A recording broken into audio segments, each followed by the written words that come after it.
Good morning, students. I'm Nimisha ma'am and I'm going to teach you biology. Today we are going to start with our first chapter, that is reproduction in organisms. So when we talk about organisms, अगर हम organisms की बातें करते हैं, we can see several thousands of organisms around us that have evolved thousands of years ago. उसमें हम भी आ जाते हैं, human beings भी thousands of years पहले evolve हो चुके थे. अगर thousands of years पहले वो इवॉल्व हो चुके हैं, so what made their life sustain on this earth for so long period of time.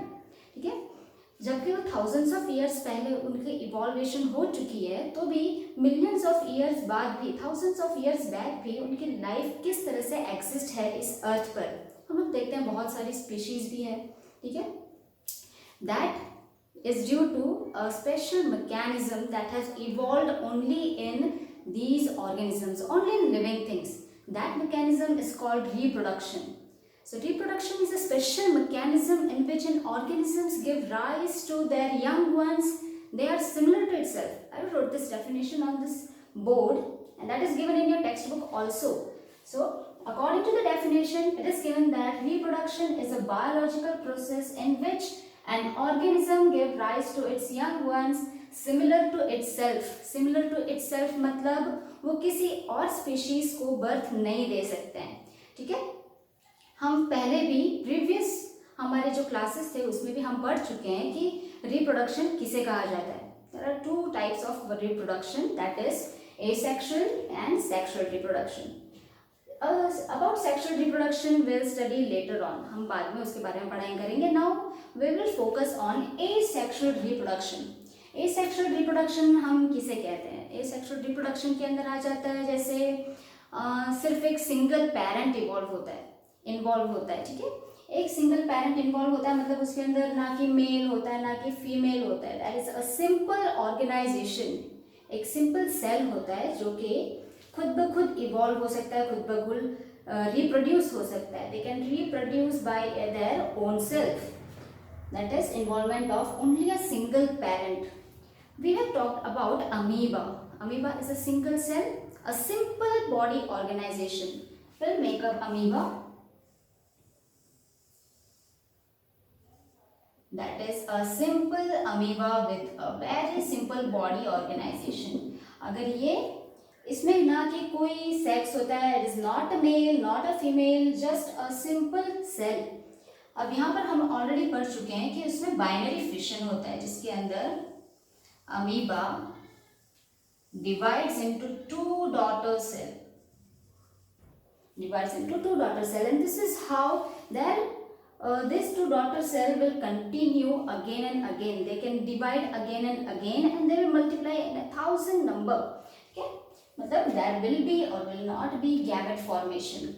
Will be gamete formation वो हमारे next topic में आ जाएगा. Will not be a gamete formation मतलब यहाँ पर कहीं पर भी किसी भी टाइप के गैमेट फॉर्मेशन नहीं हो रहे हैं. ठीक है, अगर हम एसेक्सुअल रिप्रोडक्शन की बात करते हैं, this is only fission, binary fission. में बस से हम 10th स्टैंडर्ड में पढ़ चुके हैं, लाइफ प्रोसेस में हम पढ़ चुके हैं कि एसेक्सुअल रिप्रोडक्शन के बहुत ज़्यादा मोड है, जैसे फिशन है, फ्रेगमेंटेशन है, रीजनरेशन है, बडिंग है. ठीक है, will study about it.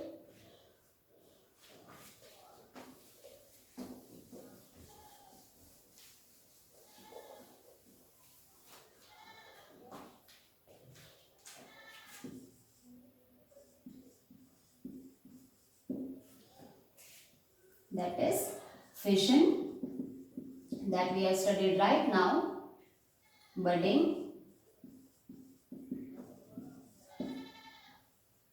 fragmentation,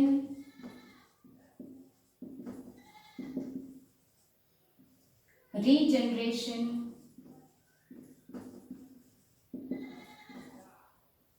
vegetative propagation.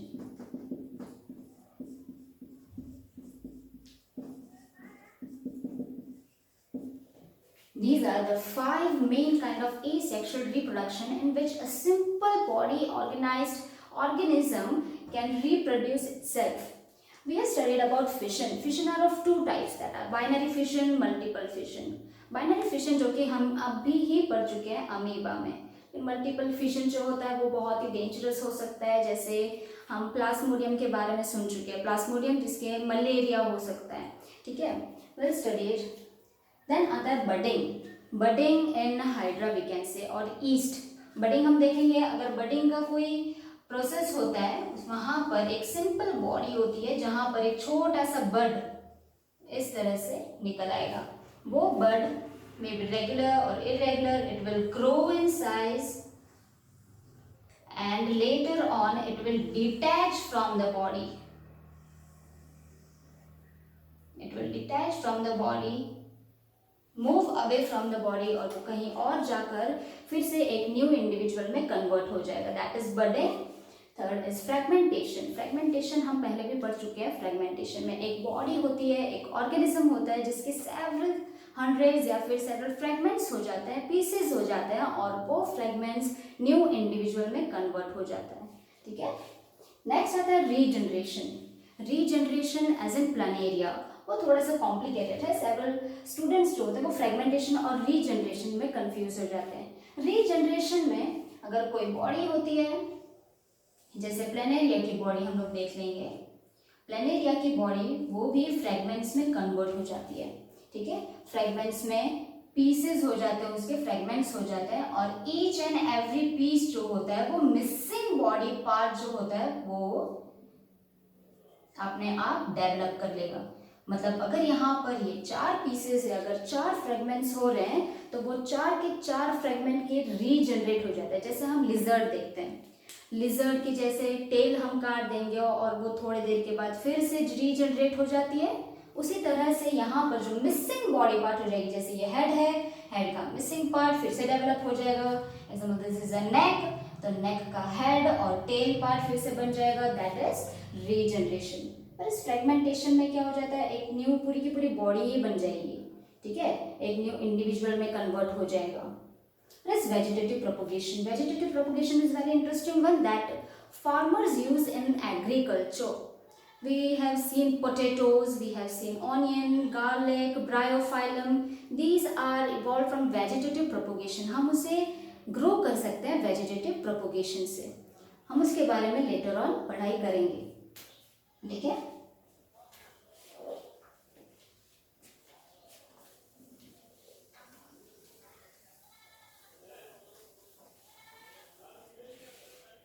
So it is given in your textbook about vegetative propagation. Vegetative propagation के अंदर ये जो अगेव आ जाएगा, बल्बिल इन अगेव, फिर लीफ बर्ड्स ब्रायोफाइलम में, राइजोम जिंजर में, जिंजर जो होते हैं उनके जो रूट्स होते हैं वो न्यू जिंजर में कन्वर्ट हो सकते हैं। इस तरह से वेजिटेटिव प्रोपोगेशन, वेजिटेटिव प्रोपोगेशन के अंदर स्टेम्स आ जाएंगे, रूट्स आ जाएंगे, जो कि एक न्यू प्लांट में कन्वर्ट हो सकता है, ठीक है। अगर हम फिशन के बारे में, अगर फिर से हम लोग फिशन पे आ जाएंगे, यहाँ पर ब्रॉडली स्टडीज हो रही है हर एक टॉपिक के बारे में, हर एक सेक्शुअल रिप्रोडक्शन के बारे में। और यहाँ पर फिजन दिया हुआ है, let's first of all talk about fission.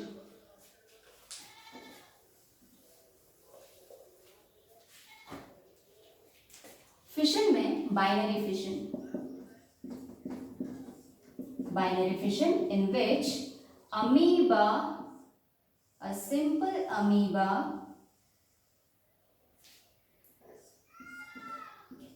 will be dividing into 2 daughter amoeba. Okay, this is we are talking about favorable condition. Okay, but a question arises, what happens when amoeba faces an unfavorable condition? An unfavorable condition में amoeba जो होती है उसकी death नहीं हो जाती है, ठीक है, वो अपनी pseudopodia, these are called pseudopodia, right? They withdraws their pseudopodia. Fine. In unfavorable condition, amoeba withdraws its pseudopodia. It will become circular, and that pseudopodia will start secreting some enzymes. It will start secreting some enzyme and form a 3-layered tough covering. ठीक है, वो 3 layer इस तरह से tough covering बनाएगा, बहुत ही hard, जो कि अनफेवरेबल कंडीशन में टूट नहीं जाती है, उसे ग्रो करने में या फिर उसे लिव करने में एनहेंस करेगा, उसकी हेल्प करेगा। इट इज कॉल्ड सिस्ट, इसे हम सिस्ट कहते हैं। That process of forming cyst by enzyme is called ancestation. Ancestation.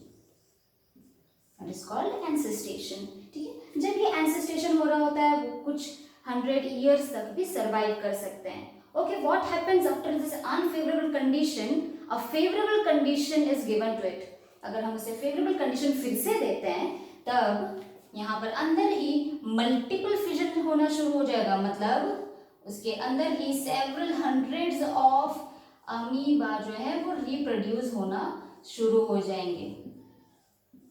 Yeah. It will form several hundreds of amoeba in itself and this cyst will burst out. यहाँ पर ये जो cyst है वो burst out हो जाएंगे, इस तरह से burst out हो जाएंगे. These small amoeba, we'll not call it amoeba, it is called pseudopodiospore. ठीक है, उसे हम pseudopodiospore कहेंगे. Pseudopodiospore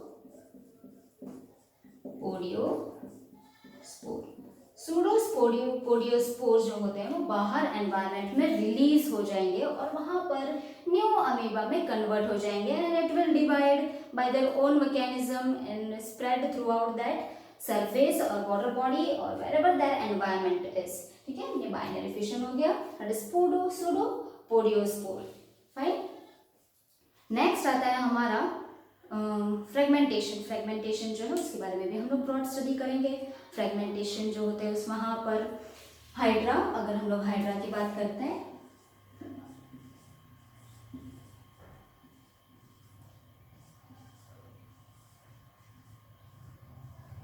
okay fine, I am not having a good pen. If we talk about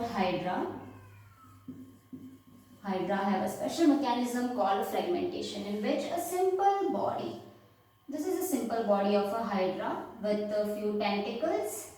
वहाँ पर ये tentacles जो होते हैं उनके fragments हो जाएंगे. These tentacles are converted into fragments. ये fragments में broke हो जाएंगे, यहाँ पर से ये टूट जाएंगे and wherever it falls, जहाँ पर भी ये गिर जाएंगे वहाँ पर से एक new Hydra जो है वो फॉर्म होना शुरू हो जाएगा. This way. ठीक है, this is also hydra and it is called fragmentation. इसे हम फ्रेगमेंटेशन कहते हैं.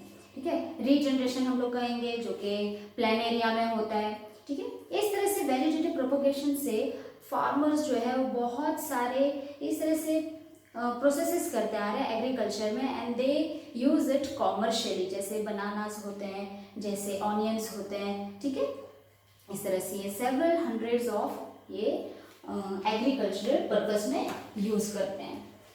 Next very main topic given in your book is water hyacinth. Water hyacinth that is called Bengal terror. आपने बहुत सारे तालाब देखे होंगे, तालाब में कुछ ऐसे प्लांट्स उगाते हैं जिससे पर्पल फ्लावर होते हैं.